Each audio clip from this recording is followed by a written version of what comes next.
Good morning, everybody, and welcome back to the Free Agent Podcast. My name is Meg Schmitz, and today I have the great pleasure of interviewing Colette Bell, who is one of the founders of originally Handyman Matters, now Ace Handyman Services. Welcome to the show, Colette. Thanks, Meg. I'm so happy to be here. So for the listeners, welcome back to the podcast, and welcome if you have not been on to listen in the past. The discussion is all about free agency and taking control over your future. I am a past franchise owner, franchise investor, and one of my great passions is to help people take the leap into business ownership. The point of view that Colette is going to share today, a little bit different from what I usually do. Colette is a founder of a franchise company and has dozens of years of experience bringing in franchise owners into her system, keeping the integrity of the concept, living through recessions and pandemics and all the other crazy things that can happen. Year over year, we get these punches in the face and twists and navigational turns that we never saw coming. Sometimes we get really amazing, successful outcomes. And what you need to know, the listener, is that every day is a challenge. Sometimes those challenges are really, really good for us and for the system. But Colette and I are going to talk about the ups and the downs of developing a franchise system. So thanks again, Colette. My pleasure. So take us back to the beginning. How did Handyman Matters become established? And then at what point did you evolve into Ace Handyman Services? Great question. So we started our business way back in 1998 in Denver, Colorado. And basically what happened was my husband had always been in restaurant management. Ever since Andy graduated from college, which is where he and I had met. He graduated with a business degree, no idea what he was going to do with it, of course. Ended up going to an on-campus interview with a restaurant group. I think he just wanted something to do when he went to the interview, and they ended up hiring him as part of their management program. It was a pretty big restaurant group. They had 66 restaurants across the United States, all privately owned. And they brought him in like they did a lot of young managers back in those days. And they had an excellent training program. So they started by sending them all off to California for a 3-month manager training class where they had to sit through literally more, day-to-day classroom classes. He thought he was done with that. And they had to learn all about restaurant management and business and profit and loss statements and food costs and inventory and all those things he had no idea about. And then at night, they would make them work in the restaurant in every single position, starting with the busboy. And they had to pass each position before they could move to the next one. So within 3 months, he had this super solid business training that he'd never, probably never got more from that than he did his 4 years in college. Yeah. And he had a real appreciation for understanding a business from the bottom up in terms of roles and responsibilities and being able to empathize with every single one of those positions in the restaurant. So then from graduation point, they launched these young managers off into all these different restaurants across the United States, which was really cool because Andy and I are originally from Colorado. We'd never lived anywhere else. And so he went from California to Florida to Atlanta, Georgia, to Connecticut. It was crazy. What a perfect training ground for your future. I had no idea. This is perfect. I'm telling you, it was crazy. Beautiful places to live. And of course, the company was moving us. Could have never done it back then. We were, poor college graduates at that point. We moved 9 times in 6 years. Oh my. Had a wonderful experience. He ended up, his last restaurant experience was in Dobbs Ferry, New York. It was the largest restaurant in the chain, and there really wasn't anywhere else for him to go at that point, unless he wanted to go to corporate. And that just wasn't his dream. So, and to be honest, I was homesick. Been 6 years. I'm like, I got to get back home to Colorado. So much to my father's horror, we quit our jobs and moved back to Colorado. Quickly got new jobs. I ended up in a teaching position with a company that I didn't even realize, Meg, was a franchise. It was my first franchise experience. It was with a franchise concept called ExecuTrain, which was based out of Atlanta, Georgia. And they were originally a brainchild for the purpose of teaching businesses how to convert from I'm dating myself, WordPerfect, Lotus, and DOS. That's how long I've been doing this crazy stuff, and into Microsoft Office. And so I got hired on as a trainer. I had a teaching degree. And then I eventually moved up to director of operations. I went to franchise training in Atlanta. It's so crazy to look back then because I just had no context at all. And my husband got back involved in restaurants here in Colorado. But when we got married, we made a deal. And the deal was when we started having kids, he had to find a new career. He loved restaurants, but he was working 100 hours a week, nights and weekends and holidays and all the times when you want to be home, when you have kids. Now, I was in no hurry to have children. So it really took us about 3 years after we got married before the first one started showing up. But that's what happened in 1997, end of 97, we learned we were pregnant. So I looked at Andy and I said, oh my gosh, we're pregnant. Recreate yourself. Start a new career, right? Find something else to do. So he wrapped up his restaurants the end of 97. We turned the page to 98. And he starts doing what a lot of people do in this circumstance, right? When they're looking for a new chapter. He started looking on the websites and looking for job postings and networking with people. And then he started going to actual job interviews. And it wasn't very long. It was probably 2 weeks later, he comes home and he looks at me and he says, Colette, if I have to spend the rest of my life working in a cubicle, it's going to suck the life right out of me. Yeah. And there's the leap into free agency. That was it. I said, well, I don't want to suck the life out of you. What do you want to do? And he's like, I'm an entrepreneur. I just know I'm an entrepreneur. I always ran the restaurants like they were mine, even though they weren't. And I want to start my own business. And I said, oh, that's so exciting. You can't start a restaurant. What kind of a business do you want to start? And of course, Meg, he said, I have no idea. And I said, honey, that's fantastic. The baby will be here in August. Right? You got to get this figured out. You got to get this figured out by August. So he started looking around for business ideas. And I'll tell you, we were not fortunate or unfortunate, right? Life has a way of working itself out. We didn't even know about franchises back then. And most of the franchises I think we would have known about were in the food industry, right? Yep. And we didn't want to get back into food. Food and hair care. Yeah, exactly. And that was definitely not his bailiwick. So he started looking around for business ideas. What could he do? What kind of a business could he start? And, trying different thoughts and bouncing around with friends and past business mentors, and really didn't come up with anything until we were at a neighborhood barbecue. And he and a bunch of his friends were standing around the grill, you know how guys do, and they were complaining.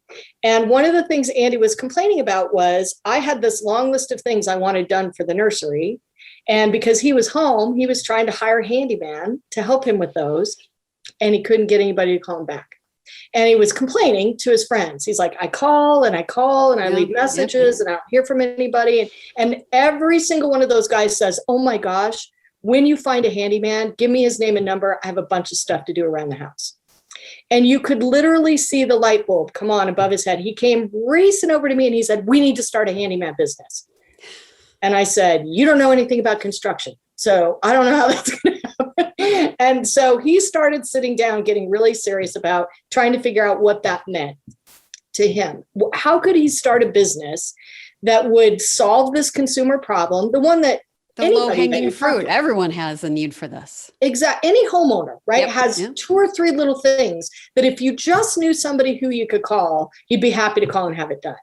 So he started looking through different ideas, started writing a business plan. And when we launched the business, it was really like middle of February. So we hadn't put a whole lot of energy into it. Like what normally happens when you do your own business, we immediately lost a bunch of money. Wasted a bunch of time and energy running down directions that we shouldn't have run down, and finally settled, because we had to, on a business model that eventually ended up working for us. And that business model was to really simplify as much as possible the handyman experience. And by simplify, I mean, first of all, just do small projects. Don't do kitchen remodels. Don't do custom decks. Don't call and need building permits. You don't need a general contractor's license. Let's just stick to the simple. Simple. Right? My debate coach used to say, keep it simple, stupid, right? The KISS principle. So we focused on that. And then the second thing that Andy did that was a little bit different in our business was, because he had always worked with W-2 employees through the restaurant, he really wanted the craftsmen who worked for him to be W-2 employees instead of 1099 subcontractors. And the reason why that was important to him was a couple of simple things. One is it gave him control of their schedule. Without that, you were sort of at the mercy of a subcontractor. That's the definition, right? Independent contractor. Right. So they'd say, oh yeah, I'll be available on Wednesday. And then come Wednesday, couldn't find him. So it was the same problem consumers were having. Yes. So Andy said, no, we can't do that. Plus employees, you can train them. You can teach them a form of customer service that's repetitive so that then you can build a brand behind it.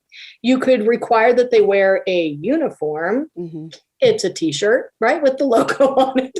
Nothing fancy, but at least they look like they belong to your company. Right. And I said, okay, that's Branding. great. I understand employees. There's some complexities to it, right? Payroll, wage, taxes. There's like some things, but because he'd run restaurants, wasn't really that big of a deal to him. He wasn't afraid of it. And he said, there's professionals, there's companies out there, HR companies that can help me with all this. I don't have to do it all myself. And then the next step was, well, how are we going to pay these craftsmen? I mean, at that time, sure, we had some ads running, we had the phone ringing, but who really knew how busy we were going to continue to be? And he said, you know what, we're going to do it just like I did in the restaurant. We're going to pay the craftsmen by the hour for the hours that they work, just like you do in restaurants. So Smart. Even though they're a W-2 employee, you don't have to make them salary. You don't have to do that. So we said, okay, that's a fascinating way of doing this. Then we had to figure out how to bill the customers. Of course, every customer that called wanted a free estimate. And well, when you're a business owner, the definition of free means you're not making any money in that whole scenario, which, again, hard to manage. Yeah, and it's hard to recover that money if you don't actually get the estimate. Yeah. So we decided that's not going to work. Instead, what we ended up doing was billing our customers just like we were paying our craftsmen, an hourly rate, just set a flat hourly rate. We did a bunch of stupid things in between there, but we finally got to a flat hourly rate. And we would prorate to the half an hour, because our goal was not only to provide a professional handyman service to consumers, but to bill them fairly in that experience, because we believed fair business practices would generate repeat business, which of course it does in every business model. So we took off that way, grew it really, really quickly in Denver. My husband, he's a visionary, and literally we were in the basement. We made desks out of sawhorses and doors, doors, right? Just because you could put the wires through the door handle that you didn't have there. And from day one, he was telling people, we're going to be the biggest handyman. And I kept saying, let's just figure out how to advertise in Boulder, Colorado, right? I mean, it just, he was going He's big. got this, and you still needed to get this. Exactly. And of course, along the way, my dad kept asking when we were going to get a job. Right? Because my dad is like a lot of people. Security. Yeah. The only thing to do is to pursue a security where you have somebody else paying the bills. Of course, we had children, right? We had one on the way, and then pretty soon we had another one. And my dad just couldn't understand the whole idea of entrepreneurship. So I totally get it when people are faced with some counter support in their support circles. Not everybody in our lives understands entrepreneurship.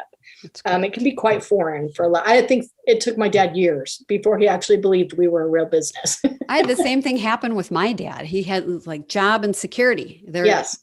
But no, this whole notion of building a business is to build security that a boss can't ever take away from you. That's right. And is only at risk through your own control factors, and not somebody else's control factors, for sure. So we ended up growing the business very big in Denver, and we opened up 2 more offices in the Denver market in our second year of business. We ended up finding our eventual business partner, who worked for us as a handyman to start with for about 3 months. And then he came in and said, all right, you guys are onto something. Let's figure out how to make this bigger. We eventually decided we had a good business model, but we weren't sure if it was going to work somewhere besides Colorado. Who knows, right? Maybe Colorado could be strange. So who knows? So my husband had the brilliant idea to try it somewhere else. And we figured we wanted to try it somewhere where it was going to be more of a challenge. So we opened 3 corporate locations in California, right? Yeah. Great. High regulation state. If it's going to be hard, it'll be hard in California. Yeah. So we flew to California. We rented 3 office spaces, hired 3 general managers that we didn't know from our past, trained them how to run the business, flew back to Denver, and lo and behold, the business worked in California as well. And you said those are general managers you did not know before? That's right. Yep. Yes. The whole notion of expanding through friends and family is one thing. Talk about take on a challenge. If you're going to duplicate it, replicate it, do it with people you don't know. Good for you. Yeah. So it was a fascinating experience. It worked, which I'm really grateful for. It gave us the opportunity to learn the business model in not just California is regulated on all kinds of levels, but also within the construction industry. We had to hire 3 general managers that had their general contractor's license, because even though we're a handyman business, California requires a general contractor's license. So great experiment. They were kind of up and running and going really well. So at the beginning of year 3 of business, we were kind of like, okay, we've got a great business. We're helping customers out between here and California. We're giving our craftsmen a really good employment opportunity. We pay them every 2 weeks. We were holding monthly staff meetings. We even carried a health insurance program because, of course, I was having kids. So we needed health insurance that we extended to the craftsmen.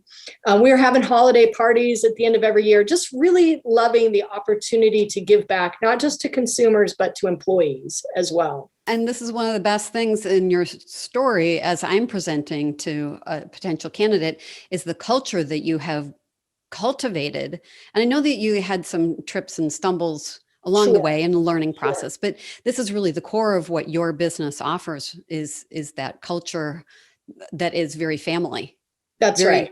Concerned about your workmen and women, I'm sure, and their families as well.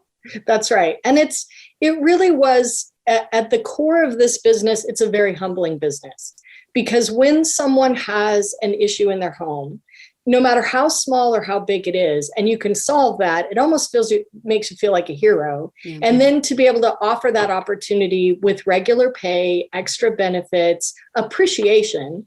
My husband's really big on dignity and respect for the tradespeople who work for us.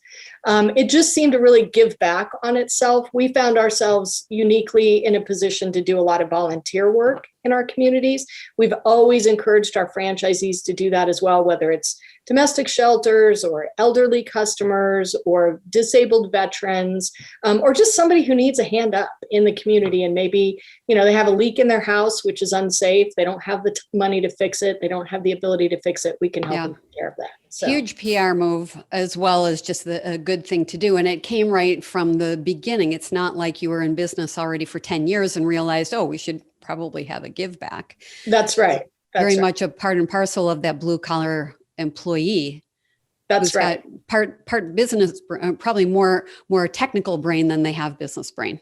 That's really what we can offer to a very talented tradesperson in terms of employment. Just give them the freedom to do what they are absolutely amazing at doing, which is their talent, and take all the business nonsense off of their plate, and we can support them with all of that. So at what point in bringing in your franchise owners did you realize that the chuck in a truck mentality was not the right fit for the franchise model? And then shift. We were slow to that lesson. So we started franchising in 2001. And we franchised slowly because, as crazy as we had been in growing the business in the first 3 years, it was our money, right? If you fail, it's really just yourself that you have to pick back up again and kind of figure out life. Once you go into franchising, now you have a fiscal responsibility to someone else. And that's that other person who has been willing to risk their own money to invest in your business idea and then hopefully see the rewards for that in their local market. So when we started franchising the first year, which was 2001, our goal was just a handful of people. We knew it worked in Colorado and California, but we really wanted to make sure it was going to work everywhere else for people who invested. So we sold 6 the first year, which gave us time to sort of systematize, figure out what we needed to teach people, what was and was not important. We sold 8 in our second year. So then the wheels sort of started picking up a little bit for us on timing. And then by the time we hit 2005 is when we started being approached by a lot of candidates who were exactly as you mentioned. They were tradespeople. They loved the business model that we put into place. And they said, oh, I want to buy this and I want to be the craftsman. Yeah. And I was one of the consultants sending those people to you. Right. Good exactly. with are you good with your hands? Yes. Do you have a business plan of your own? No. Oh, here, let's put you together. That's cool, right? Yeah. And a lesson learned for all of us. Exactly. Because even though it nothing negative happened with those candidates, what of course, and again, hindsight's 50-50, but there's only 8 hours in a day. And so if the franchisee is the craftsperson, you really limit your business and financial goals and opportunities. Right. Now, not to a negative level, believe it or not, for that franchisee, because they've got a great business. They're making good money. The business model is profitable because they're not paying any other craftsmen. So they stay. We still have them, by the way. We call them legacy franchisees. Yes. Yeah. They stay in our model. But throughout the course of a year, you can really only personally bill enough for about $150,000. That's what one craftsman generates in our business model. Yeah. So keeps the business really small. Took us about 3 years to finally go, wait a minute. You know, we saw both candidates coming in and you could definitely see a huge difference between those who were working on the business development, growing it, hiring craftsmen, marketing, and those who were working in the business being the craftspeople. So we were able to kind of pivot away from that in 2009 and get ourselves more into a business model. Our goal is that franchisees start their business with 3 to 4 craftsmen, and then we're going to grow from there so that we can get them into a really solid business opportunity for themselves. So. Which is exactly what it's turning out to be for the placements that I have with your company. They're all very happy. Tell us about the relationship with ACE and when did that step in, and now how has that helped to evolve your business? Yeah, who would have ever guessed, right? That a handyman business that starts in your basement catches the eye of such a huge hardware retailer like Ace Hardware. We actually heard from Ace Hardware completely out of the blue in the end of 2017. And they called all the national handyman franchises that were in business the end of 2017. And they asked them exactly what they asked my husband, Andy. A gentleman by the name of Bill Guzik, who's the chief financial officer and VP of Ace Hardware, called him and said, hey, my name's Bill Guzik. I'm here with Ace Hardware. Just wondering if you might be interested in talking about a potential partnership. And my husband said, yes. And I'll fly to Chicago on Monday. Right? At that point, we'd been in business for 22 years. We knew Ace Hardware didn't call very often. So, and it was an interesting call, right? You know, Meg, as well as I do, lots of bigger industries end up consolidating. Makes perfect sense. And for a lot of industries, part of that consolidation happens under private equity umbrellas because those are the folks with the money. So we had, over the years, had a couple of conversations with private equity groups, but it really came down to that one thing that you mentioned earlier, which is culture. I'll be honest, selling your business that you started in the basement to a private equity group kind of felt like selling the baby to the bank. Yes. Yep. We just were like, we just can't. I mean, you just couldn't. You couldn't do that. And what happens, so for the listener, what happens quite often when private equity steps in is that culture goes away. It goes from being this tight family knit where the infrastructure, and it's not to say that it's incestuous, but a lot of the times these companies start with friends and family, and then you start to bring outsiders in. Well, when you do it as carefully to cultivate, as Andy and Colette have, to cultivate this culture, when private equity comes, you know that they've got a 3 to 5 year flip. They're looking to exit with whatever their return is. And then who gets screwed is your franchise owners, because now the culture has shifted from family to PE. So good for you. That's right. And it does become all about financial metrics. And again, lots of people you and I talk to every day have been caught up in that consolidation net, right? Where you get consolidated and they already have an accounting department or they already have a marketing department. Now they don't need 2 of them. So yeah, I mean, there was just so many. We had our corporate staff to think about. We had our franchisees who just amazing. And you were a part of that. Amazing, wonderful people who, for no good reason, believed in Andy's dream of becoming the biggest handyman business in the world. So, but the Ace Hardware call was different. Everybody knows the Ace Hardware company, right? Lots of people have a My Ace that's right in their own neighborhood. The one thing I can tell you is every single person at corporate is as helpful as every single person in a hardware store. That is a cultural position that starts from the top and goes down in that organization. They had called everybody. They had started looking at everybody's business model. And the reason for that call was Ace is an interesting company. They're actually a cooperative. Everybody thinks they're a franchise. They kind of look like a franchise, independently owned and operated, but they're actually not. They're a true cooperative, which basically means when you buy an Ace Hardware store, you begin earning shares in the private Ace Hardware Corporation. And the only shareholders of Ace Hardware Corporation are retail hardware store owners. So even though there's 10,000 employees at Ace Corporate, including the CEO and CFO, none of them own shares in the company. It's purely owned by retailers, which basically means when the retailers say, hey, we want to do this, and they vote on it, that's what Ace Corporate needs to end up doing. So they work for the retailers. So the retailers had come to Ace Corporate and said, listen, there's a shift in people who are coming into the Ace Hardware stores. We're seeing every day more and more people shifting from do-it-yourself people who walk into an Ace, they're looking for parts and pieces, they're going to go home and finish their project, to people who are walking into the Ace and saying, I need to do this, I need to buy the materials, and I need you to tell me who can help me. Who can do it for me, right? Big shift in the industry.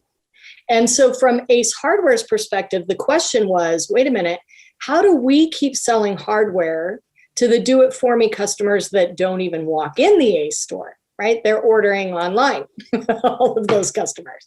So their solution was to take on a service arm that was not just a partner, not just a referral, right? Home Depot's always had the installation services available, but that's through a 1099 subcontractor network, which is highly unreliable.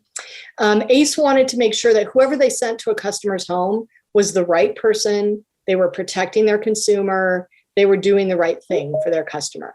So they started looking at everybody. It didn't take them too awfully long. I think by the beginning of 2018, they had decided ours was the model they liked the best. Of course, there's always been a lot of handyman franchises. There have. So a lot of different ways to skin that cat, so to speak. But they really loved our W-2 employee base because they felt like that provided them more protection of their brand.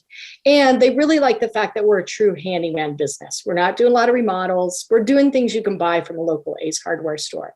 So they spent the entire year of 2018 and half of 2019 doing due diligence, which was quite an experience. Yeah.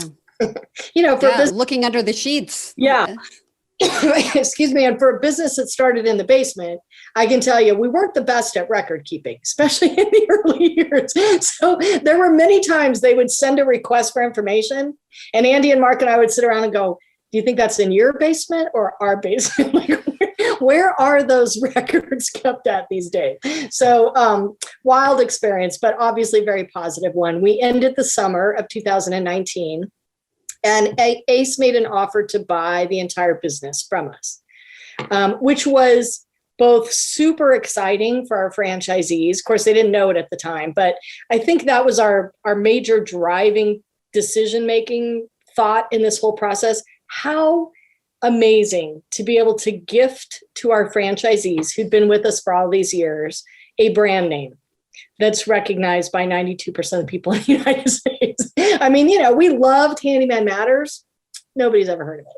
So it was probably going to take another 100 years before anybody heard of us. So it was really exciting to think about it on the franchisee side of the house. Yeah. It was also very exciting for Andy and Mark and I, because one thing Ace promised us, and we all know how this goes during a deal, but one thing they promised us was they were committed to keeping the intellectual capital in place, which meant that not only Andy and Mark and I were going to stay, but our entire corporate staff. We had an accounting department, a marketing department, an IT department. Well, so does Ace. But they said, no, keep yours. You guys just keep doing what you're doing. Stay in Denver. Thank goodness. Nothing against Chicago, but I'm a Colorado girl. Stay in Denver. Keep doing everything the way that you're doing it. But let's put this under a new brand name for a new flagship. So we filed for the Ace Handyman Services trade name, got approved in February of 2020, rolled over all the marketing pieces and websites and franchisees and everything to Ace Handyman Services on March 2nd, right before the pandemic took our And there's that left hook that no one saw coming. But you and I have been working with candidates all through 2020. And yes, it was a crazy year and we all had the COVID coma for a while, didn't know what was going on.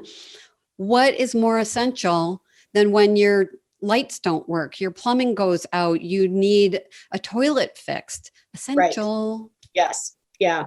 Really very blessed and fortunate. And I'll tell you, you're exactly right. Pandemic came out of left field.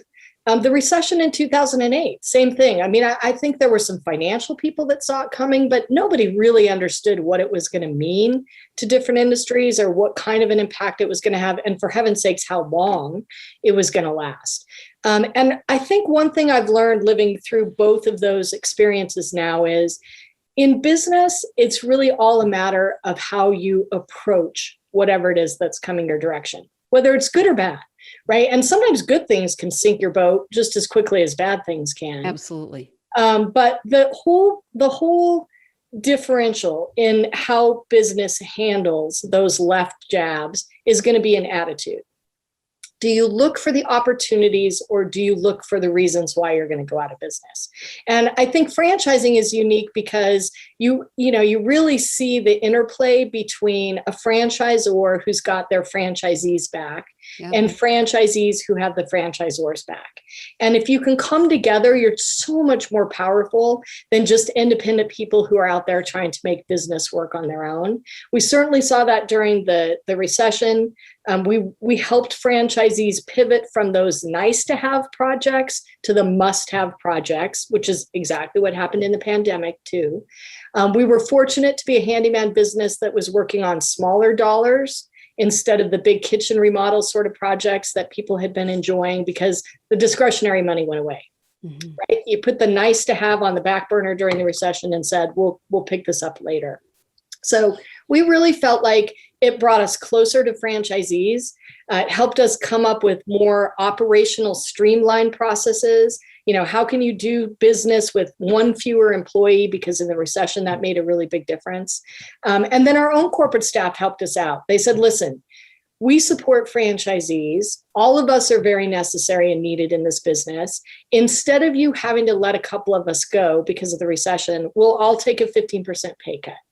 Pay us back when you can. And we did. And we're so grateful for our employees because they felt responsible to franchisees to stay and support them. And we, of course, felt responsible to our employees to keep everybody employed. But, money was pretty difficult to come by for a couple of years. We really think it lasted through 2012 for the construction. Yeah, absolutely. And then last year, were there any big shifts because your business was essential and you had the transition with Ace, but maybe that's more of a secondary thing? Were there any lessons learned last year or things that you're looking back at them now and saying, oh, I wish I had a do-over on that one? It could have gone both ways. Right. For your company. But were there lessons like that emerged? There's always plenty of lessons, right? You just have to pay attention to them. I can tell you that I tell people all the time, we were super, super fortunate in the pandemic to be essential, right? And lots of essential businesses have thrived. Unfortunately, equally a number of non-essential businesses have struggled, which breaks my heart. But there's a lot of essential businesses that have done very well in the pandemic. I think we would have, under the Handyman Matters name, survived. I think we thrived under the new Ace brand name. Ace adds a level of safety and security to their consumers that we just didn't garner Our brand name just did not provide that to people.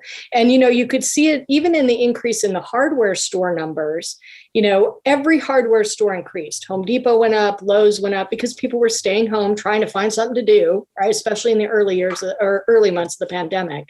But Ace went up by almost twice as many percentages as Home Depot or Lowe's, partly because consumers felt like my local Ace hardware store can sanitize. They can clean, and they will, right? If you think about trying to sanitize a Home Depot. I mean, that's a lot of square footage that you're trying to get all that cleaned up. So I think consumers felt safer in an Ace hardware store, which was huge for us. Safer, and my husband and I are the same as anybody else who came through the pandemic. All of a sudden, we're working from a home office. We have to share bandwidth, but we're also looking around and did a lot of home improvement projects. Right. And so here we're actually in Wisconsin, thanks to the pandemic, just a little town north of Janesville. And Janesville is a big city. We've got Lowe's, we've got Home Depot, but if you need a helping hand, right, we go to Ace. Right. Yeah. They're going to give you the real advice. And then they're also now, thanks to the relationship, but it's not universal quite yet, that there's the Ace Handyman associated with every Ace hardware store, not quite yet. Right. But to your point, as consumers, my husband and I found that it was, and I get asked this by candidates, well, you could go to Home Depot and you could have a contractor come out. Exactly. They're a contractor. And right. If he's got 2 or 3 other people he's beholden to, and he gets a better job, then your job goes on the back burner. Right. Versus having a handyman through Ace. That's exactly right. Yeah. Yeah. So really, really fortunate with the relationship through that. There were some downsides. One of the biggest was that integration with the hardware stores. So, Ace is a really big system. They have 4,900 stores domestically, 5,500 internationally. That's a lot of people to tell, hey, by the way, we bought this little teeny tiny handyman company out of Denver, Colorado. We're really excited about it. We were announced at their hardware convention in September of 2019. But just to mention, right? It's not like they focused, any spotlights or anything like that. And our goal was, starting in March, once we got the new brand name, was to hit the road and start introducing ourselves to hardware store owners and store managers and the Ace associates, and tell them about us and how we do things, and especially where there was crossover. Well, of course, the pandemic put the kibosh on all of that. And not only did it slow us down from reaching out to retailers didn't have time for us. And they were busy servicing their own customers and trying to keep inventory on their own shelves. And so we really hit March and said, gosh, we just need to take a step back, take a deep breath, wait for the right time to make a first impression. And we didn't start doing any store integration until November. Because it was the right thing for the retailers, right thing for us, for sure, but disappointing, no doubt, right? We've got all these franchisees who are super excited that now they're a part of the Ace system. And we said, no, stay at home and sit on your hands. We're just going to wait this one out. So it's been really exciting since November to start integrating with them. Of course, this coming September, when we can actually attend a live conference, which I'm super excited about, we're going to have the Ace Handyman conference at the same hotel at the same week as the Ace Hardware Show. So they'll have 12,000 people. We'll have 250 of us, right? I was just going to ask how many locations, how many franchise locations do you have at this particular time? Yeah. So again, huge opportunity with the Ace brand name. Last year, we brought in 61 new owners just over the course of 2020. This year so far, we've welcomed 48 new people. So we're over 205 territories currently. Our goal for the rest of the year is really to probably pick up another 50, right around in there. Our goal was to be at 100 new ones by the end of the year. It's the other thing I really love about Ace. Because it's not about money, that's just not what they base their decisions on or their culture on. It's really about doing the right things for the right people. That's what makes them helpful. When we came in, they didn't say, oh, this is great. You're a small little company, go ahead and sell 500 next year. Because you and I both know franchising is much different than other kinds of places where you can just, stand something up, so to speak. It's about relationships. It's about making sure every single new franchisee has the exact same valuable training, valuable onboarding, valuable support to get up and running. All that can't be compromised. So while we've brought in all the new franchisees, we've also doubled our corporate staff during a pandemic. Super hard to do.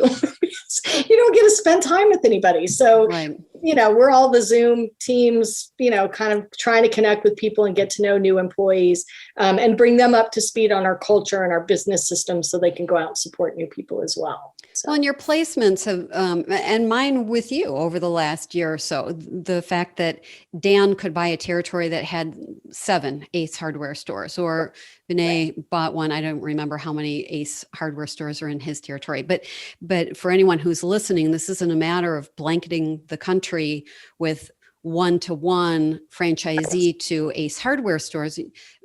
These franchisees can buy a territory depending on population, based on population numbers, but then taking a finer look at where is the placement of the hardware store itself. That's right. And then determining what that radius, what that household count actually looks like that would make sense in order to penetrate both population as well as hardware. And it's the ultimate difference between a retail opportunity and a service-based opportunity, right? Service-based tend to have protected territories, meaning exclusive, right? For us, you own a list of zip codes. And when Dan bought those list of zip codes, nobody else can buy one of those.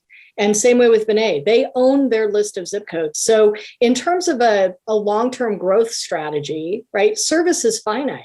We're going to run out of zip codes. There's only 1,200 territories available in the United States, whereas ACE and a lot of retail concepts, as populations grow, as new housing developments come up, it makes sense to drop another store into a dynamic because there's enough customers to go around. We're a lot different from that, which has been an interesting conversation point. And by the way, Vinay's a perfect example of that integration that I talked about that we weren't able to do until November, when November started. Mm-hmm. They just recently hired a part-time craftsman.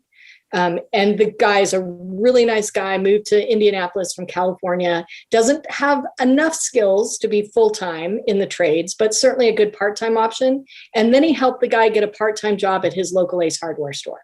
So here's an employee who's working at both, right?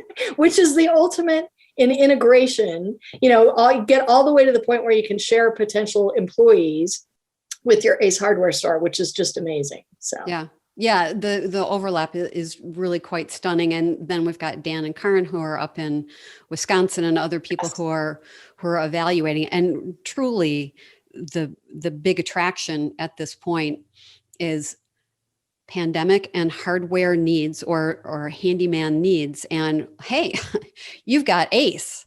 Right. What a great blend for a franchisee who's looking, well, to your point, there were a lot of people who put a lot of confidence into the Handyman Matters brand, but it wasn't a household name. Well, Now you're a household name. And I think the explosive growth that you're seeing is managed, again, because you go back to the culture and your pillars of how you've built the company from the very beginning.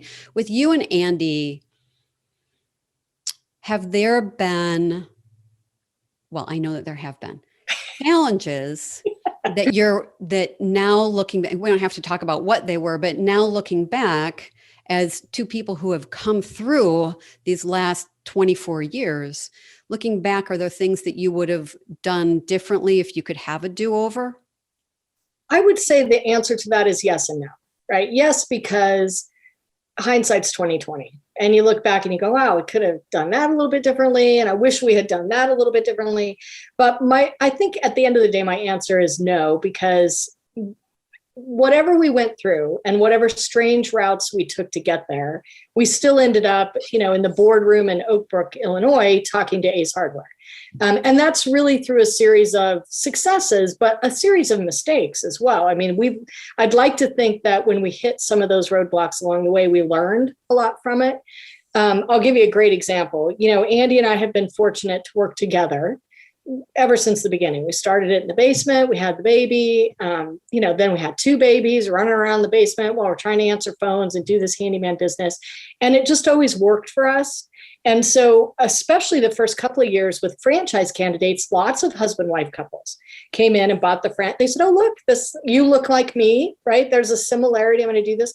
I am telling you, Meg, by our third annual convention, we brought in a counselor, a marriage counselor, because we had so many franchisees in conflict and crisis with each other, because guess what? It's not always easy to work together. Sometimes it seems like a great idea, but that's not always the way that it should work out. And we were just devastated that we had couples that were not only not having a great time, but struggling in their personal relationships in addition to their work relationships. That I just said, we got to get a marriage counselor to this next convention. And luckily, a lot of people took us up on being able to use that as a breakout session, go have some honest conversations. In some cases, one or the other of the couple left the business and pursued something they were more passionate about. But there's lots of things like that. You look back and you say, gosh, we just didn't know that we were making it look so simple. When in reality, you got to pay attention to that ahead of time. And then the other biggest thing that really up until, I'd love to tell you it ended early, but probably up until 2019, one thing that we always struggled with was having enough money for really good resources for the franchisees. We obviously made it work. And I don't know, especially during the recession, if many people knew how finite the money was. It seems like, when franchisees are writing those royalty checks, it just seems like the franchisor has so much money. And we've always been very open with franchisees. Every annual conference, we provide our P&L. We share what the profits are. I always tell people, promise we don't have a closet full of dollar bills just sitting around. We take everything we earn and put it back into the support of the franchisees. But the resource that comes with a brand name and a company like Ace Hardware is stunning. Yeah. And we saw that right away in the pandemic. Very first thing when we contacted Ace Hardware and said, okay, we're going to need some help navigating this pandemic. Their first question was, what do you need? And the first thing we said was, we have to get PPP loans figured out. We've got to keep everybody in business. And the only way they're going to stay in business is if they keep their craftsmen. Whether they can work at a house or not, they have to keep the craftsmen, they have to pay them. So we were very fortunate with the W-2 model. All of our franchisees qualified for PPP loans through the help of some really great legal resources at Ace Hardware. And then the second thing we did was call them and say, okay, now we need masks, gloves, and hand sanitizer. Because if there's any way we're going to go into a consumer's home, we have to protect the craftsman and we have to protect the consumer. And I'm telling you, within 2 weeks, every franchisee had more of those than they ever needed. These were the days when I couldn't find toilet paper. Right. I can't even find toilet paper. And Ace Hardware's got supply chain for all those great safety things. And that's really what helped us bounce back. As soon as we were listed as essential in April, not only could we get into customers' homes, but we could do it in a safe manner that protected everybody. So it was a remarkable year last year, the lessons that were learned. I was proud to represent a company, FranChoice, whose portfolio of companies, including yours, we lost no one. We lost no companies last year. And for me personally, I run a monthly, it's called the First Friday business networking meeting. We share best practices. With my placements over the years, everybody over the last 18 and a half years is invited to participate on this once a month Zoom best practices session. My owners were reporting by June, July, that their business was up 200% year over year, 600% year over year. Now, obviously there are some companies like fitness, they were shut down, hair care, they were shut down. They had no numbers to report.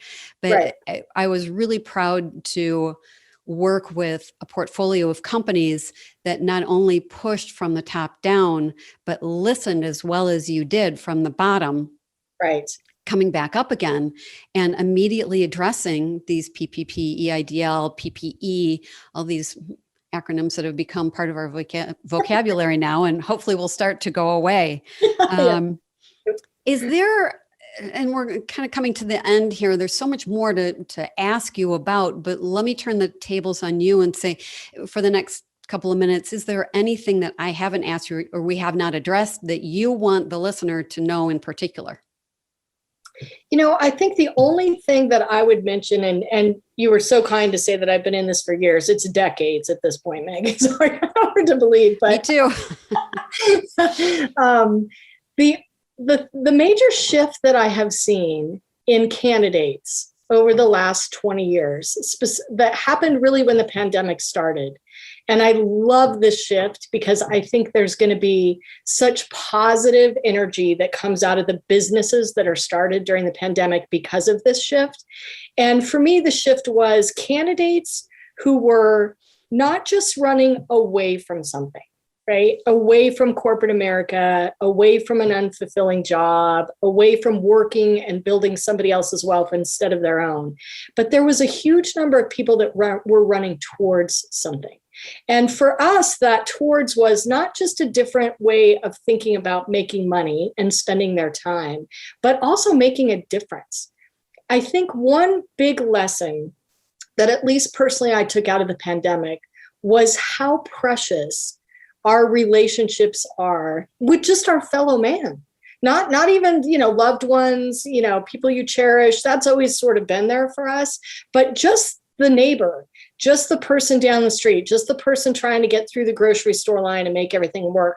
It feels like, at least from my chair, that a lot of empathy has been created through this pandemic, and people are transitioning for more than just financial reasons. They're transitioning to make a good living for themselves, but make a difference in their communities. And I think after everybody gets their businesses lifted and put into place, whatever businesses those are, our communities are going to be better because of this experience that we just went through. We're taking other people into consideration when we're doing things. And that's just been the most heartwarming. We've talked about doing volunteer work forever.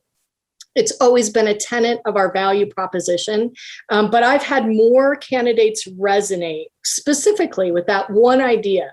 Once a quarter, just find somebody in your community that you can donate handyman work to make their life a little bit better. Doesn't cost you that much, not that big a deal, probably aren't even going to get press from it. It's not about garnering press. It's just about doing whatever the right thing is. And I think that particular note has resonated the strongest since the pandemic has started. A couple of weeks ago at our lake house, we've got 100-year-old oaks surrounding the house and a huge limb. I could hear it cracking when I was out. I was finishing mowing the lawn on a Saturday. I looked up, I could hear the cracking, but I couldn't see where it was coming down. On Monday morning when my husband and I were at work, the whole thing came down. Long story short, the neighbors came out.